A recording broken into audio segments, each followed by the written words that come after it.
Le pape François est mort.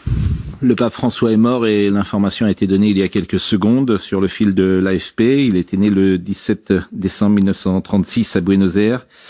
Il était l'évêque de Rome, chef du Vatican, 266e pape. Et vous l'aviez vu hier sur les antennes, sur le balcon de Saint-Pierre de Rome. Et chacun avait été frappé de son état de fatigue, de son immobilisme.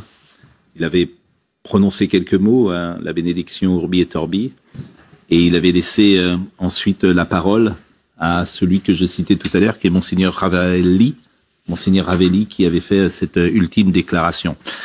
Symboliquement, chacun remarquera que le pape meurt le lundi pascal, au lendemain du dimanche de Pâques, qu'il était présent hier pour une dernière fois, qu'il a sans doute voulu, bien évidemment, assurer sa mission, et qu'il restera comme un pape qui aura marqué l'Église de Rome, puisque c'était un jésuite, et qu'il a eu des prises de position dans la vie civile, dans la vie politique, qui ont souvent été notées comme des prises de position, disons-le, ou progressistes, en tout cas penchant plutôt à gauche. Je dis progressiste, je devrais quand même limiter ce que je dis là, parce que sur les sujets comme la fin de vie, sur l'avortement, évidemment, il n'y a pas de pape progressiste. Sur les migrants, oui. Voilà. Vrai, mais en revanche, sa prise de pouvoir politique, évidemment, a été remarquée jusqu'à sa dernière intervention, puisque sa dernière intervention était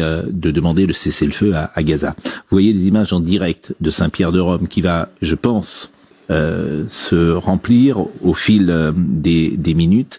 C'est toujours un événement extrêmement important. La mort d'un pape en exercice. Et la dernière fois qu'un pape est mort en exercice, si j'ose dire, c'était Jean-Paul II, puisque Benoît XVI avait quitté ses fonctions. Et Jean-Paul II, pardon, c'était Jean-Paul II. Et Jean-Paul II, c'était en 2005. C'était il y a pile 20 ans. 2005. Et c'est en avril 2005 également, il y a pile 20 ans. Je vois que notre ami Pierre Douglas est là. Pierre, vous comprendrez évidemment, puisque vous avez été journaliste, que cette actualité qu'on devait développer avec vous, elle sera aujourd'hui mise de côté. Vous étiez venu pour nous parler de votre livre, mais vous allez nous accompagner peut-être en tant que témoin, tout simplement, de ce moment si particulier, puisque au-delà de la mort de François, va se projeter très vite et très rapidement sa succession. Et sa succession sera extrêmement importante. Et je pense que sa succession, on peut la placer en miroir de la succession de Jean-Paul Ier en 1978, lorsque le cardinal Luciani, qui était devenu Jean-Paul Ier, est décédé.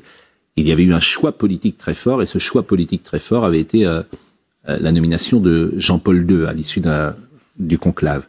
Et là, de la même manière, il y aura peut-être, parmi les princes de l'Église de Rome, des oppositions, disons-le, pour savoir qui va être le chef de l'Église.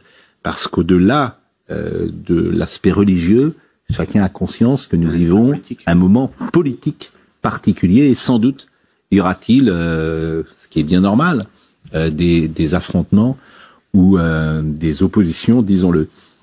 Conclave qui réunira tous les cardinaux, bien évidemment, dont beaucoup ont été nommés, les derniers cardinaux, par le pape François. Vous avez peut-être vu d'ailleurs le film Conclave, qui est tout à fait intéressant. Dernière partie l'est moins, mais en tout cas la première partie, lorsque les princes de l'Église entrent dans la chapelle Sixtine, on ne peut pas être candidat lorsqu'on est pape. Il n'y a pas de campagne électorale. Donc ce sont tous les princes de l'Église, tous les cardinaux qui se réunissent et qui mettent un nom. Et puis il y a un premier tour, un deuxième tour, un troisième tour. Et c'est extrêmement précis. Je crois qu'il faut les 2/3, pendant un nombre de tours important, les 2/3 de la majorité pour que celui qui soit désigné devienne pape. On peut recevoir des voix sans avoir manifesté le exactement. désir d'être pape. Et on n'a pas le droit de voter pour soi. Ce qui n'était pas le droit de voter pour soi. Il doit y avoir qui des écuries, non, quand même avant. Parce que vous appelez ça des écuries, s'il vous plaît.